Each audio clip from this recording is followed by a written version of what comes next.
Salve, salve, internautas! Está começando mais um episódio do podcast Gestão Pública 4.0. Fique com a gente.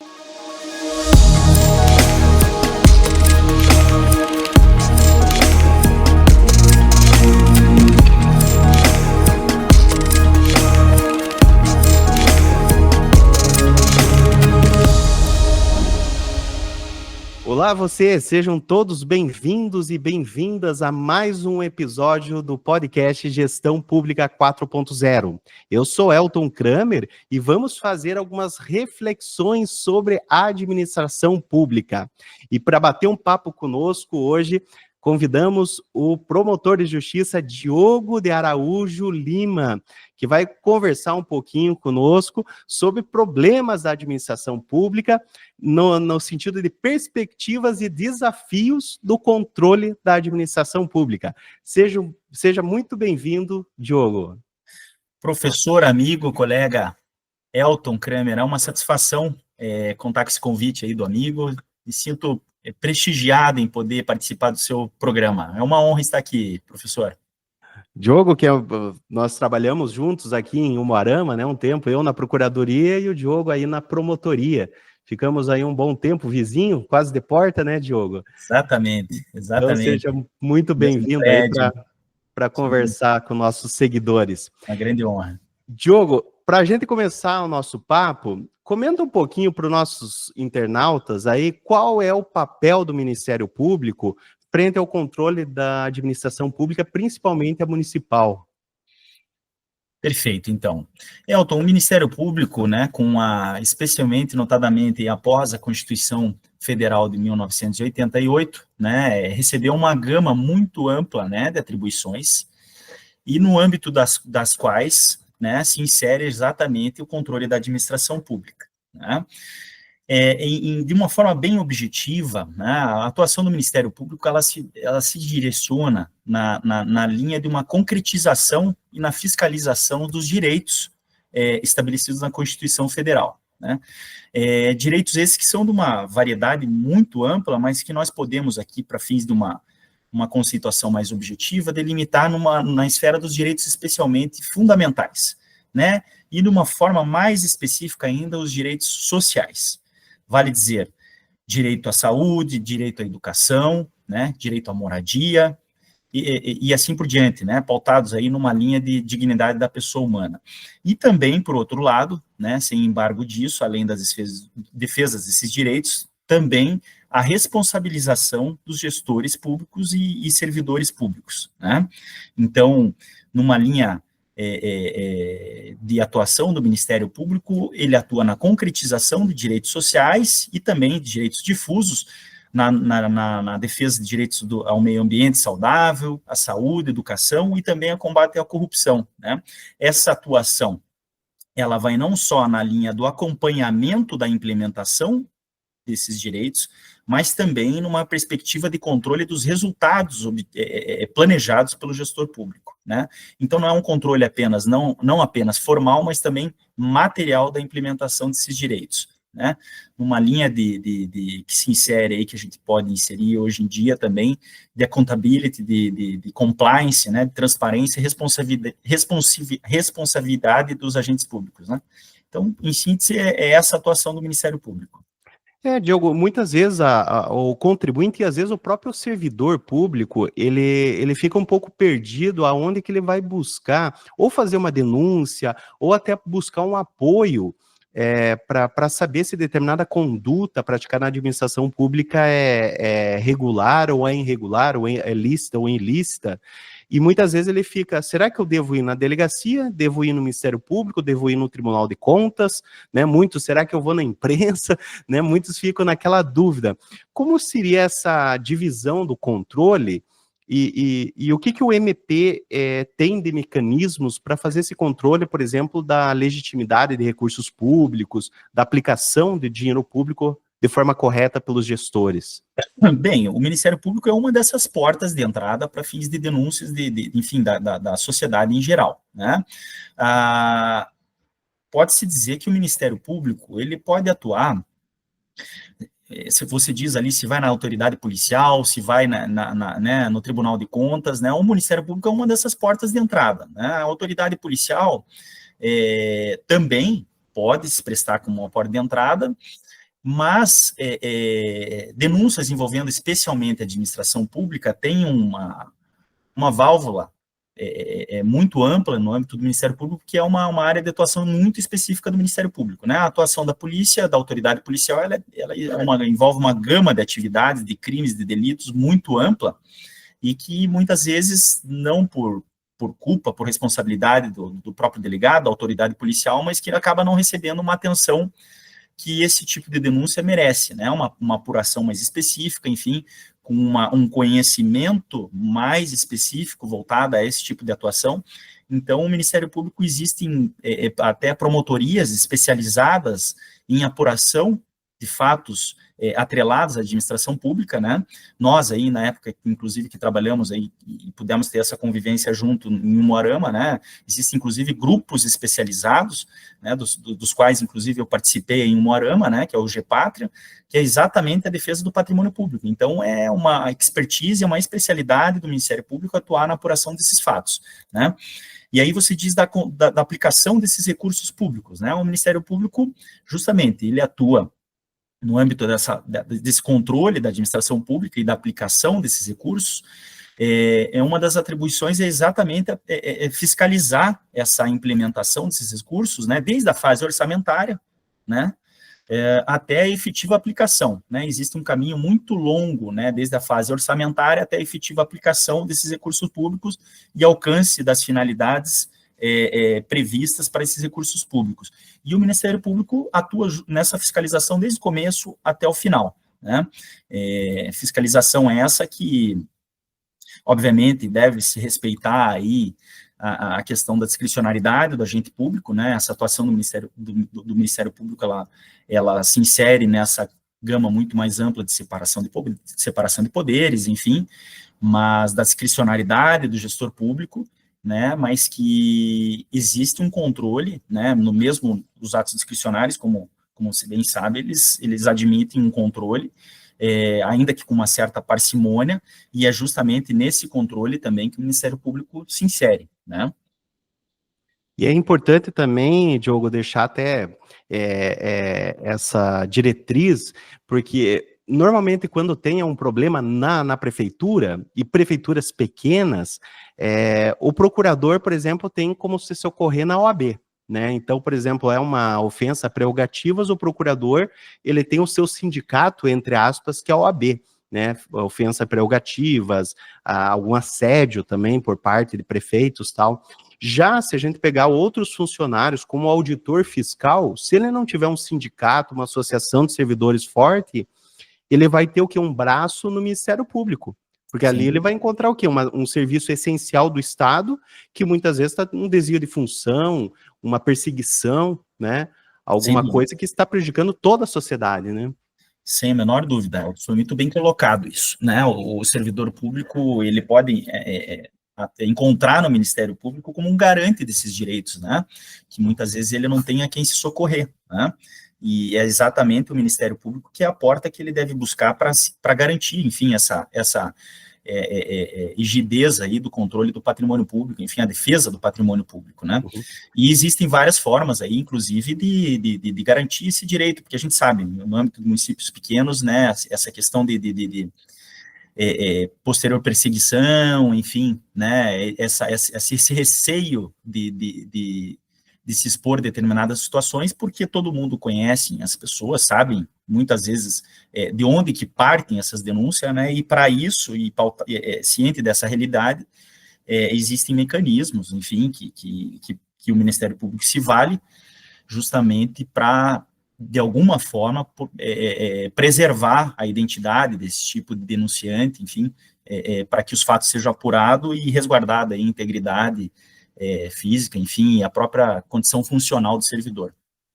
Diogo, a gente teve até um debate no âmbito nacional a respeito da lei de improbidade administrativa. Veio até reações da parte política, tentando amenizar, né? Alguns até estavam falando que estavam até nulificando a punição pela improbidade administrativa, né? Sim.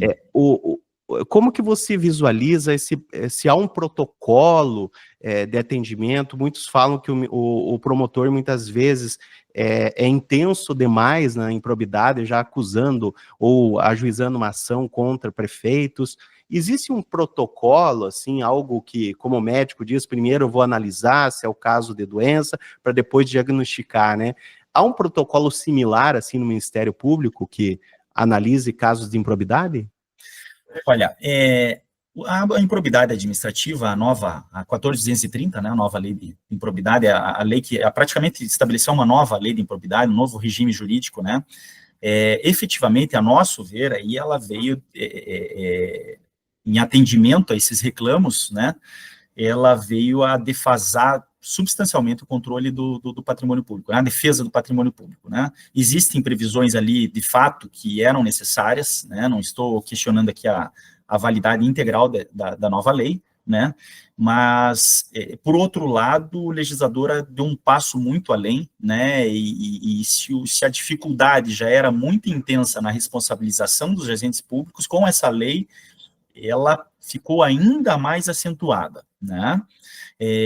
De toda forma, a lei está aí, né, existem dispositivos extremamente benéficos, que já eram posições consolidadas dos tribunais, inclusive tribunais superiores, né, então, que vieram em uma boa hora.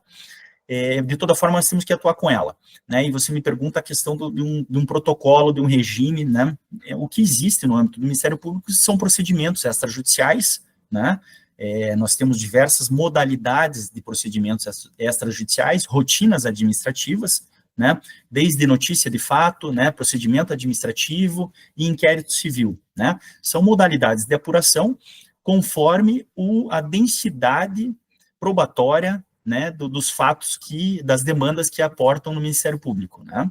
Então, você me diz aí se existe um protocolo. O nosso protocolo de atuação é que se existe uma demanda de um caráter muito superficial, que reivindica, né, uma cognição ainda um pouco mais ampla para conhecer melhor esses fatos, nós instauramos normalmente um procedimento que se chama notícia de fato, que é uma apuração preliminar, para se verificar se aquilo tem algum fundo de verdade, colher algum tipo de informação preliminar, né, e que se efetivamente se confirmarem essas informações, aí sim será instaurado um procedimento que se chama inquérito civil, né, então nós temos o inquérito policial e num paralelo no âmbito civil, nós temos o inquérito civil que é conduzido pelo Ministério Público, né, no âmbito do qual aí sim um incremento no poder investigatório do Ministério Público, né, o poder de requisição, e aí ali se desenvolve medidas de uma maneira um pouco mais intensa em relação aos direitos de eventuais representados, né. Então, o protocolo, se a gente pode assim tratar, né, seria nessa linha, né, e no âmbito desse inquérito civil, aí sim, vão ser desenvolvidas ali as medidas investigatórias, enfim, oitivas de pessoas, requisições de documentos, eventuais busca e apreensão, obviamente, que é autorizada pelo Poder Judiciário, enfim. E muito, assim, a gente analisando até o nosso ensino jurídico, Diogo, não sei se você notou, mas a gente era treinado muito para briga, para o litígio, né? Ou seja, a gente iria agir como advogado, como promotor, como procurador, depois que o litígio estaria instalado. Aí eu te pergunto, hoje há uma tendência da gente trabalhar num sistema de compliance, né? Ou seja, fazer medidas preventivas. O Ministério Público hoje, ele tem essas medidas preventivas de atuar antes que a corrupção ocorra, antes que o problema de improbidade ocorra? Sem dúvida, sem dúvida. Essa é uma nova visão, né, uma visão que nós não podemos nem falar que é nova, né, no âmbito do Ministério Público, mas que, eu digo, pragmaticamente é nova, né, muitos, exatamente isso, né, a nossa formação acadêmica, ela é construída no modelo adversarial, né, e toda edificada no modelo adversário, e até hoje as universidades acabam direcionando para essa linha, né, adversarial, né. E esse modelo está completamente ultrapassado, né? Nós sabemos que o Poder Judiciário encontra-se assoberbado de processos, né? Infelizmente, ele não consegue dar vazão a essa carga, né, oceânica de processos que ingressam diariamente, né? E por conta disso, hoje em dia, a gente fala exatamente em compliance, né, em accountability, a gente fala em justiça multiportas, né, justamente como uma forma de contornar esse problema que simplesmente o Poder Judiciário não consegue dar vazão. Se por um lado, lá, na época da obra, né, de Brian Garf, né, a abertura, o acesso à jurisdição, né, era mais do que necessário, hoje em dia nós estamos enfrentando as consequências dessa abertura, podemos assim dizer, demasiada, né, justiça gratuita, juizado especial, que é fundamental, mas que não existe estrutura humana, né, e física capaz de dar conta desse tipo de regime de demandas. Então, uma das soluções, uma das alternativas que é altamente incentivada no âmbito do Ministério Público é a atuação preventiva, né? A atuação preventiva, ela já vem lá desde a Carta de Brasília, que é um documento do Ministério Público já há muito tempo, prevendo justamente mecanismos de atuação preventiva, né? A prioridade, hoje, se eu falar em termos do Ministério Público do Paraná, é a atuação preventiva no sentido de evitar a judicialização, porque a gente sabe que a judicialização, ela até pode te entregar algum resultado, mas o acordo, pode te entregar, o acordo, a consensualidade, ele pode te entregar um resultado igual ou semelhante ao que uma sentença, uma decisão judicial te entregaria, com uma brevidade, uma antecipação muito maior. E isso se fala, inclusive, não só na área da defesa do patrimônio, né? Também nós caminhamos aí já para um sistema até mesmo do processo penal, também, né? Com a ANPP, e no âmbito do Ministério Público, na defesa do patrimônio, a ANPC, que demorou a ser regulamentado, enfim, e até que, enfim, veio a ser regulamentado. Então, existem diversos instrumentos que priorizam essa atuação preventiva, né? Hoje em dia, não é mais possível se cogitar de um ajuizamento de uma demanda sem que seja exaurida essa possibilidade de resolução consensual. O colega que simplesmente instaura um procedimento vocacionado a ajuizar, instruir uma ação civil pública, uma ação de improbidade, ele está completamente alheio a essa realidade, que já está completamente ultrapassada. Hoje em dia, se a gente pode falar em algum tipo de atuação efetiva e eficaz por parte do Ministério Público, ela necessariamente deve passar pelo exaurimento dessa fase administrativa e da busca do consenso, da consensualidade, seja via ANPC, seja via acordo de leniência, seja via expedição de uma recomendação, seja via um ANPP no aspecto criminal. E aí, a nova tendência, até no direito tributário, que a gente é extremamente engessado em cima da lei, né, Diogo? Hoje a gente fala em transação tributária. 10 anos atrás, falar disso, por exemplo, lá na época que eu estava na faculdade, era um absurdo. Era um idealista, um jovem idealista que ia falar, né? Então a gente não falava, transação tributária é uma coisa assim do futuro inaplicável. E hoje, veja, é uma realidade, né? Hoje a União aí batendo recordes de arrecadação, o Estado do Paraná vai inaugurar agora, saiu o decreto, eu até estava estudando o decreto da transação tributária, então veja, uma realidade que 10 anos atrás não se imaginava. Então o direito é dinâmico, e a gente precisa acompanhar essas novas tendências em todos os órgãos públicos, né? Inclusive nos órgãos de controle, né? Sem dúvida. A superação daquela visão míope que nós tínhamos da indisponibilidade do interesse público, né? Que justificava essa visão, essa inflexibilidade e a transação no âmbito da administração pública, né? É uma coisa que acaba mudou com o tempo. É uma indisponibilidade que vem para proteger um bem jurídico que, na verdade, é um paradoxo, né? Porque ela acaba desprotegendo, né? É verdade. Né? A execução fiscal, que era em disponibilidade, se só cobrava e não podia dar desconto, é uma coisa que foi ineficiente, né? 20%, não chegou a 20% de eficiência, né? A maior eficiência que já teve. Sem dúvida. Um setor, por exemplo, falando já em advocacia pública, um setor, Diogo, que ninguém... É difícil um advogado público dizer, eu gosto de trabalhar, é na tal da licitação. Né? Claro, tem o pessoal que ama, tem procurador, tem, por exemplo, meu amigo Hamilton Bonato, que é um procurador de Estado aí renomado na área de licitações, com certeza ele ama a matéria. Mas assim, em grande parte, os advogados públicos têm medo de trabalhar num setor ligado a licitações. Por quê? Pode gerar responsabilidade, tem aquela tradição que alguma coisa está errado, né? Eu gostaria que você comentasse um pouquinho... assim, sei lá, exemplos podemos dizer assim, eu acho que casos fica complicado até dentro da nossa área de trabalho de trazer à tona, mas assim, exemplos de casos mais que corriqueiros, assim, de irregularidades, até com uma forma de conselho, cuidado aqui nesse ponto, aqui, né, tanto para procuradores como servidores públicos que atuam na área de licitação. Perfeito. O que você poderia comentar?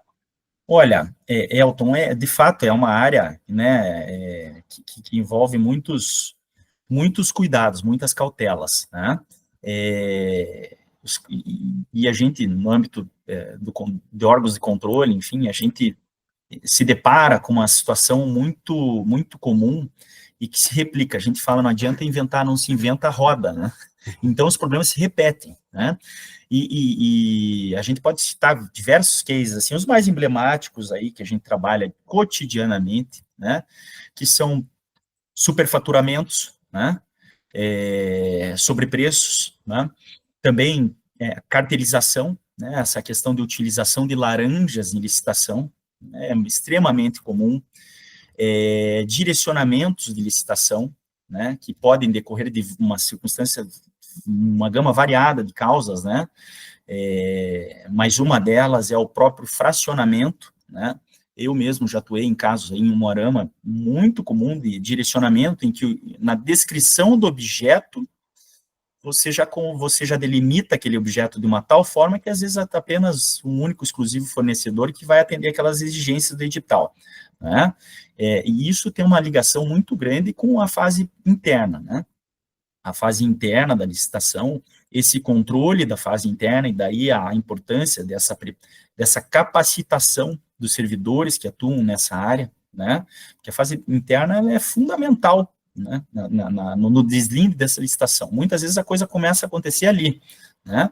Então, seja os levantamentos de preços que se fazem nessa fase, né? A justificativa que você vai inserir para eventualmente parcelar um objeto da licitação, parcelamento muitas vezes, não raro, aliás, como só é ocorrer, ele é extremamente útil ao interesse público.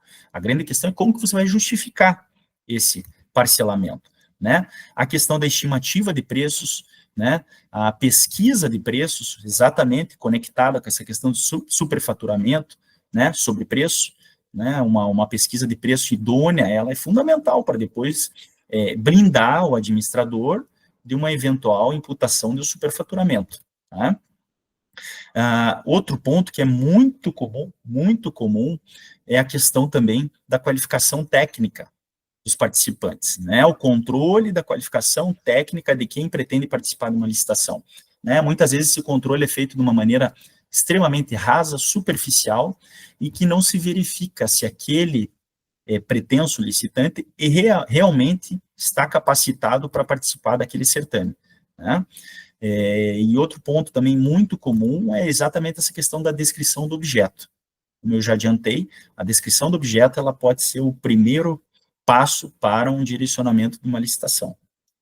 Então, os servidores envolvidos aí ficar atentos, né, a essas situações até para fazer esse controle preventivo, evitar o nível de responsabilização, né? Sem Fazer dúvida. esse controle antes de ser publicado o edital. Daí a necessidade de capacitação, né? A capacitação desses servidores é fundamental nessa linha, né, entre os pilares aí que nós temos de ética na administração pública, né, esse controle que existe na administração pública, que deve existir. Um dos pilares fundamentais está justamente nesse ambiente ético.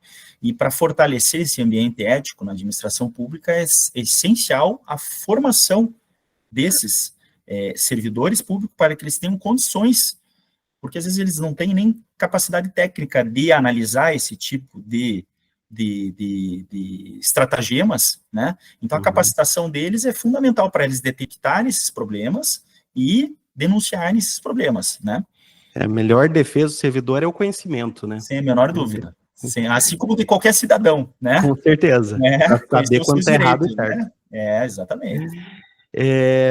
Diogo, e como que você avalia, a gente até já chegou a tocar nesse assunto, a respeito da judicialização da administração pública, no que se atine a políticas públicas, a eficiência da máquina pública, como que você visualiza esse efeito aí da judicialização, que muitos chamam de ativismo judicial, ou seja, o Poder Judiciário está intervindo aonde não deveria, mandando o prefeito contratar servidor, outros falando que o prefeito que deveria decidir, outros falam que o prefeito foi omisso, enfim, todo esse cenário envolvendo a judicialização aí, como que você visualiza? Sem dúvida. Esse é um tema que está em voga, né, Elton, essencialmente aí com o nosso Supremo Tribunal Federal, né, esses questionamentos, acho que nunca vistos, né, de uma forma tão acentuada com relação aos poderes dos ministros do Supremo Tribunal Federal. Então, é um tema extremamente atual, né,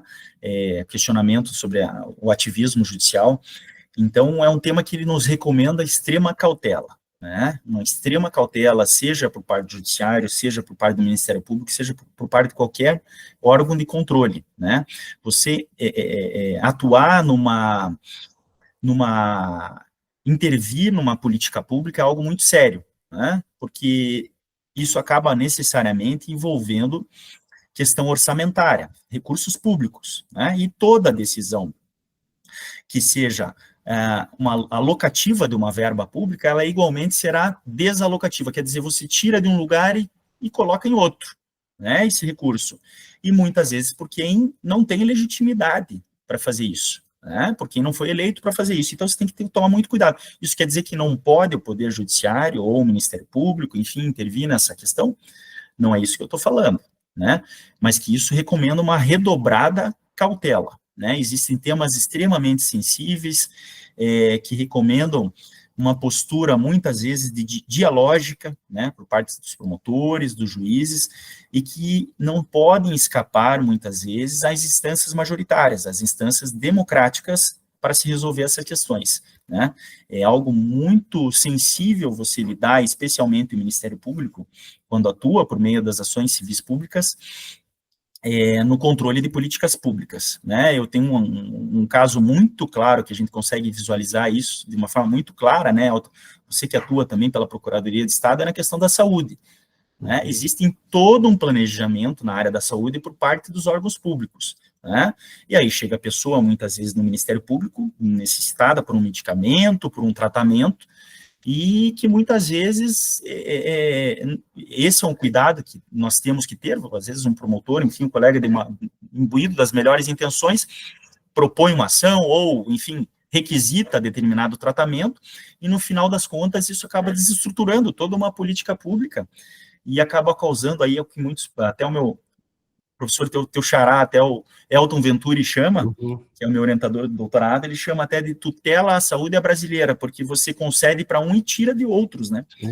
É praticamente uma minoria que conhece os seus direitos, que vai ao Ministério Público reivindicar determinado tratamento, e você acaba desestruturando, né? Concedo para um, ou às vezes fura a fila, que existe no SUS, e isso traz uma desorganização muito grande, né?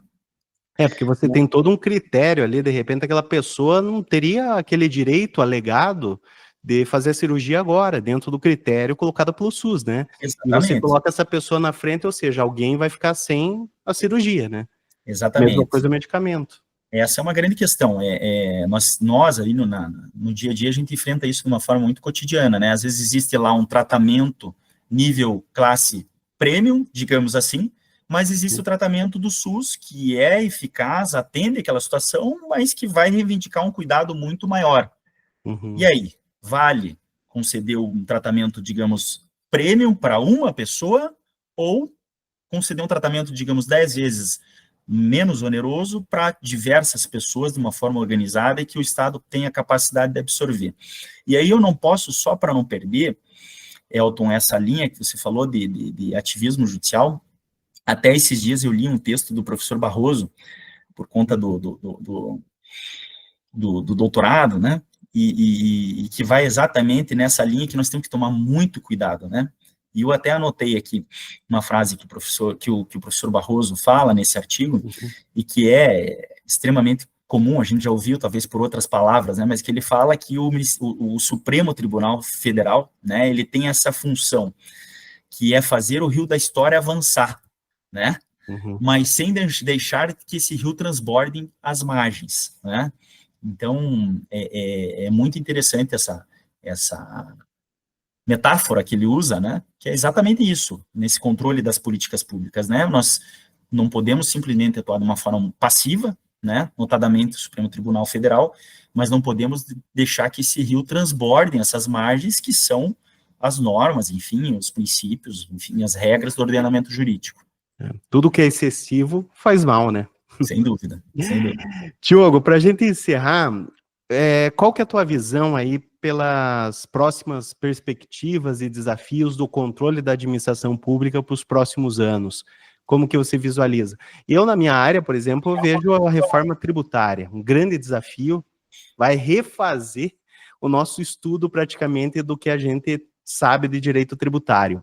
E para você aí, na questão de integridade, responsabilidade, o que você visualiza? Olha, eu acredito que uma das principais atuações, enfim, um dos principais desafios aí é a questão da transparência, né? Isso está completamente aquilo que nós voltamos lá, o que a gente conversou lá no início, né? Para que a gente possa defender os nossos direitos, primeiro nós devemos conhecê-los, né? Então nós temos que fomentar essa transparência que hoje existe no âmbito da administração pública, mas pasme, por exemplo, a atuação do Ministério Público até hoje, nós nos debatemos, por exemplo, com portais das transparências de municípios, né? Nós temos entidades, até um dos projetos que nós temos do Ministério Público do Mato Grosso do Sul, por exemplo, entidades do terceiro setor, como nós temos aí, por exemplo, em Umuarama, que recebem uma gama vultosa de recursos públicos e que não tem nenhum tipo de prestação pública, né?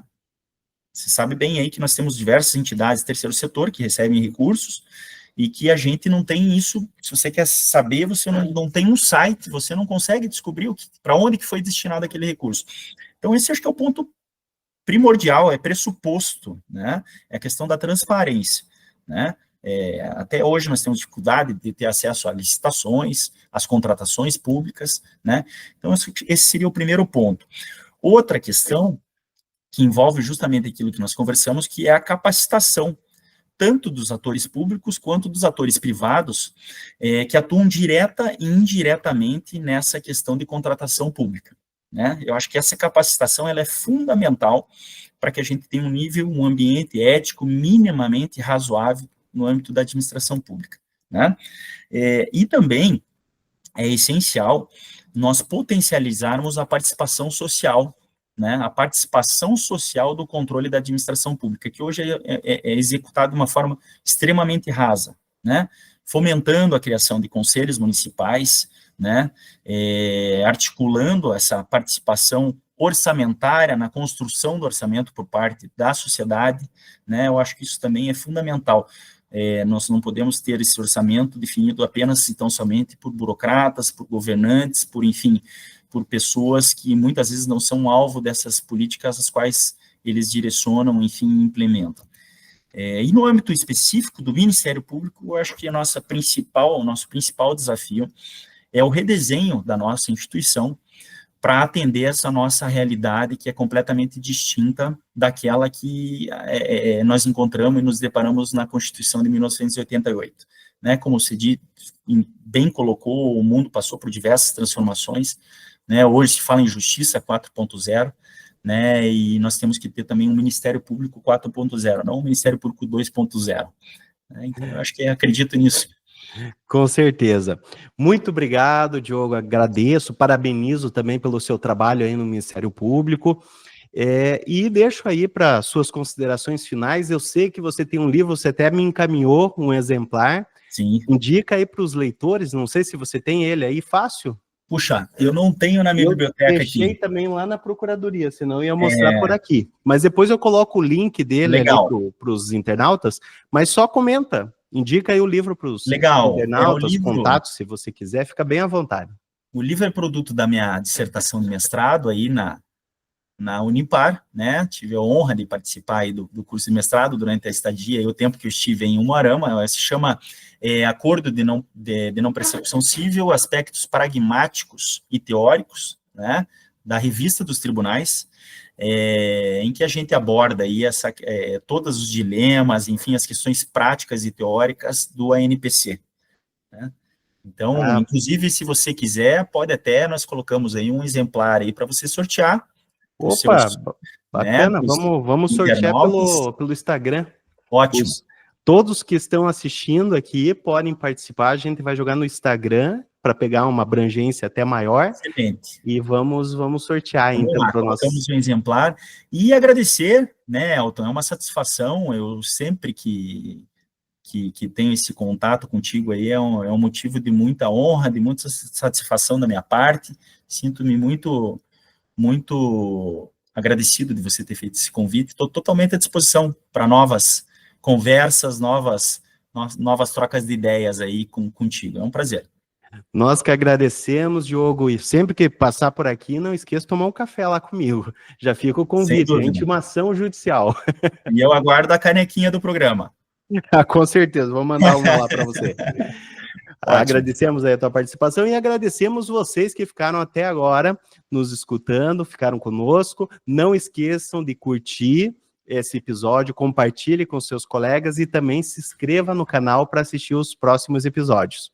Um grande abraço para todos e até o próximo.